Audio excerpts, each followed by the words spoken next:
kita tahu informasi itu. Cuman memang masalah curah hujan itu semua keputusan Tuhan. Di Jakarta itu dilewati oleh 13 sungai, bukan hanya Ciliwung saja.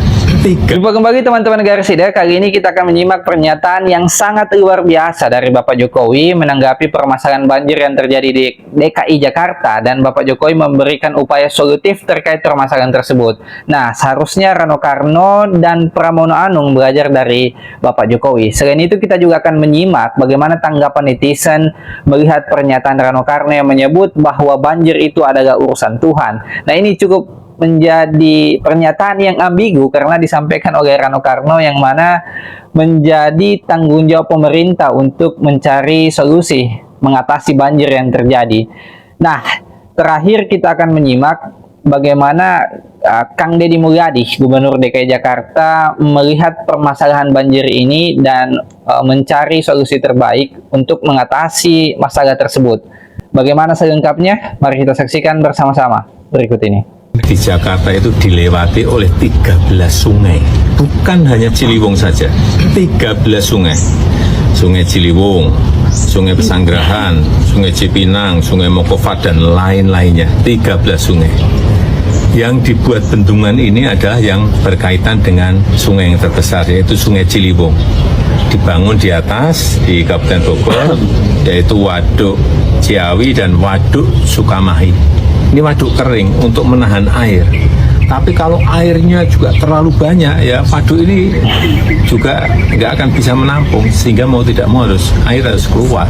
Dan kemarin memang saya mendapatkan informasi memang intensitas hujannya di atas memang sangat tinggi sekali. Dan kalau yang di Bekasi itu kan beda sungai lagi. Di situ sungai yang lewat adalah Sungai Cilengsi dan Sungai Cikeas. Beda lagi. Memang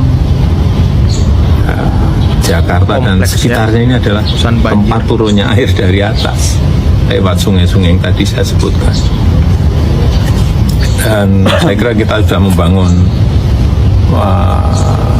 Waduk Ciawi, Waduk Sukamahi, kemudian Sodetan Ciliwung, kemudian menormalisasi Sungai Ciliwung yang tinggal 16 kilo, yaitu memang harus segera dilanjutkan agar bisa mengurangi. Setelah Ciliwung rampung, masih ada sungai-sungai yang lain yang perlu dinormalisasi. Berarti ada 12 sungai lagi yang perlu 12 sungai. Belum, itu baru urusan air dari atas loh ya. Masih ada lagi air dari laut. Nah ini Yang naik setiap tahun kira-kira 8-12 cm. Sehingga diperkirakan di satelitnya NASA itu memang di 2050-an sepertiga dari sedikit Jakarta bisa terkena banjir yang dari laut juga yang dari atas. Kenapa kita tahu informasi itu? Cuman memang masalah curah hujan itu semua keputusan Tuhan. Bang Rano, gak usah nyalain Tuhan lah, tapi ikhtiar aja, gak usah nyalain Tuhan. Gimana sih? Mudah-mudahan gak tenggelam ya. Jakarta lagi banjir kan? Kok Mas Pramono malah main helikopteran dan Bang Rano Karno malah main perahu-perahuan?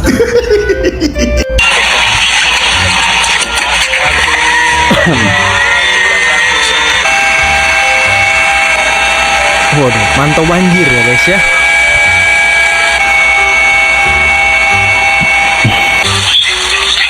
Ya elah, ini lagi Bang Rano. Nah, banjirnya nggak sampai lutut loh. Sebuah perbedaan yang mencolok.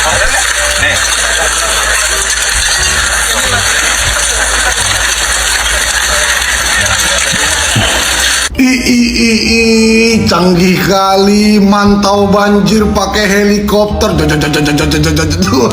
Suasana border. Sosok lihat ke bawah. Terus itu kenapa Mas Pramono kok nggak ajak Bang Rano Karno mantau banjir pakai helikopter juga? Kok sampai dibiarkan wakil gubernurnya itu main perahu-perahuan di tengah banjir yang sangat dalam itu? Jangan, aduh, nanti jatuh loh, ya kan? Terus juga pakai pelampung. Takut hanyut ya kan. Cuman di bawah lutut pakai pelampung. Iya di bawah lutut loh, pakai pelampung Bang Rano-nya. Mantau banjir atau main arum jeram itu. Aduh, memang canggih kali ya gubernur dan wakil gubernur Jakarta ini ya. Itulah pilihan kalian itu. Terus Mas Gibran sebagai wakil presiden ngapain kotor-kotoran begitu? Aduh, tirulah itu Mas Pramono pakai helikopter, ya. Bang Rano Karno wakilnya ditarik sama apa? Dayang-dayang lagi apa? Dia macam raja di tengah kan? Ya kan? Ditarik sama prajuritnya.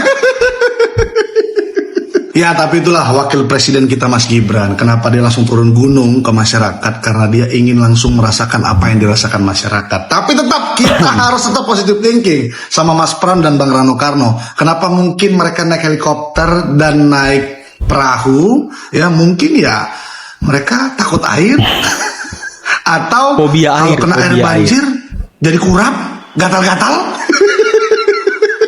Coba tanyakan langsung ke mereka. Jadi ya banjir di kampung di bawah penyebabnya dari sini. Pak Gubernur lebih gawat lagi gitu. Ini lebih gawat dari tadi. Yang tadi sih nggak seberapa. Aku bangun segede gini tuh berani di sini tuh loh Pak, bingung saya. Ini aksi nyata Gubernur Jawa Barat teman-teman ya. Warung-warung kecil, pedagang-pedagang kaki lima dibongkar. Dan Menko. Masa yang gede-gede seperti itu kita Menko Zulhas. Saya sebagai Gubernur Jawa Barat minta kepada PTPN untuk merubah kembali rencana bisnisnya. Mengembalikan kembali PT sebagaimana namanya, yaitu PT Perkebunan.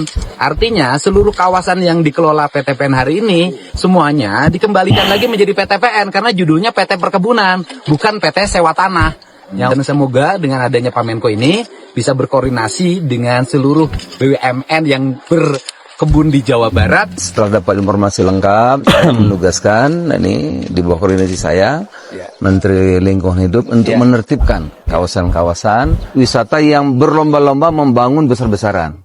Tentu ini akan berdampak besar terhadap kerusakan lingkungan yang luar biasa. Betul. Yang rusaknya lebih besar dibiarkan, masa yang kecil diusir. Nah, tentu aturan undang-undang harus berlaku yang sama ya. Tempat wisata di puncak dibongkar paksa, sampai ada yang mukul sopir alat beratnya juga. Jadi teman-teman, tempat wisata Beach Fantasy di puncak yang punya BUMD Jawa Barat akhirnya dibongkar paksa. Tapi prosesnya ini nggak mulus. Warga Cisarua nih yang dukung pembongkaran itu hampir bentrok sama pekerja tempat wisata. Bahkan ada yang sampai mukul sopirnya juga. Terus kenapa gitu loh tempat ini dibongkar? Ternyata PT Jaswita teman-teman, awalnya itu mereka cuma dapat izin pembangunan lahan seluas 4.800 meter persegi. Tapi malah ngambil sampai 15.000 meter. Udah diperingati nih berkali-kali buat diperbaiki gitu loh. Tapi mereka cuek aja, nggak ada usaha buat bongkar atau sejenisnya. Akhirnya Gubernur Jawa Barat, Kang Deddy Mulyadi langsung kasih peringatan tegas, bongkar sekarang juga. Dan dimana Kang Deddy juga bilang ya meskipun ini perusahaan milik provinsi, kalau udah melanggar ya harus ditindak gitu loh. Apalagi bangunan ini kabarnya juga bikin dampak buruk buat lingkungan di puncak. Tapi pertanyaan kita semua, kok bisa bangunan milik BUMD Jawa Barat melakukan kesalahan gitu loh? Kayaknya gimana sih teman-teman? Coba deh saya pendapat drop komen ya.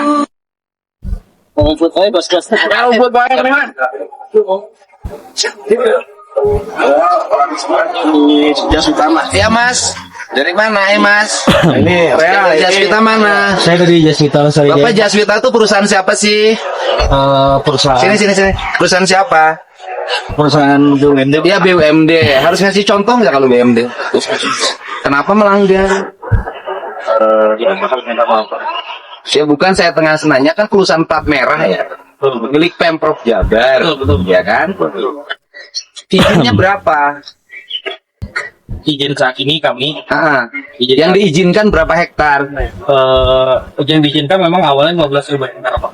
Terus? Kemudian memang PTPN meminta kami untuk menambah luasan hektar menjadi 23.000 hektar. Oh, jadi PTPN-nya minta jadi 23.000 hektar, 23.000 meter. Betul. PTPN-nya meminta ya, awas ya. 23 hektar. Gimana kata Satpol PP? 23.000 meter apa 23 hektar? 21 tepatnya. Sorry. Oh, jadi PTPN merekomendasikan memberikan izin untuk dibangun 21 hektar.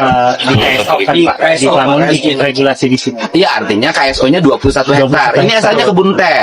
3 hektarnya kebun teh, selebihnya hutan mangrove. Hutan kan? Ada fungsinya enggak? Fungsinya kemarin Ya bukan, waktu jadi kebun teh ada fungsinya enggak? ya Jadi hutan. Saya tanya, kalau konsepnya beton miring begini, air jatuhnya kenceng enggak? iya Pak, Oke, jatuhnya kenceng. Ada daerah resepannya enggak ini?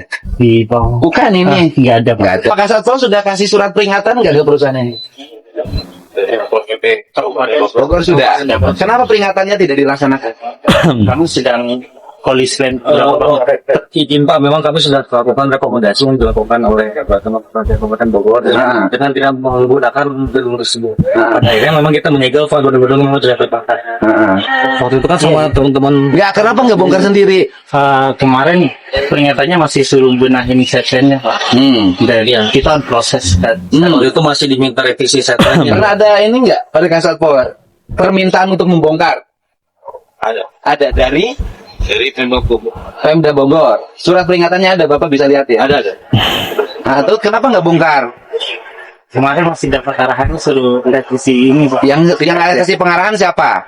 Dari aturan yang kita dapat sih, kita pengajuan saat itu. Oh, Gitu. sekarang gini. Ini sih yang bener nih, yang punya duitnya siapa sih yang bangun ini? Nggak mungkin Jaswita punya duit. Iya, waktu dulu Pak. Nah, yang punya duitnya siapa? Ada investor-investor. Siapa sebutin? Iya, Jaswita nggak mungkin punya duit lah. Iya, Saya iya. tahu nggak lah, ini Jaswita hanya pakai cover aja untuk mendapat izin agar mudah, tidak ada yang melakukan penindakan. Pakailah cover PT Jaswita, gitu loh Pak. Anda itu jadi boneka. Video yang sangat luar biasa. Kita saksikan bersama-sama bagaimana pemaparan dari Bapak Jokowi yang sangat detail menyampaikan upaya solutif dalam rangka menyelesaikan permasalahan banjir yang ada di DKI Jakarta. Dan saya kira memang Pramono Anung dan Rano Karno harus belajar kepada Bapak Jokowi. Nah, bagaimana pendapat teman-teman Garisida? Silahkan tulis di kolom komentar. Jangan lupa like, share, serta subscribe. Semoga video ini bermanfaat dan sampai jumpa di video berikutnya.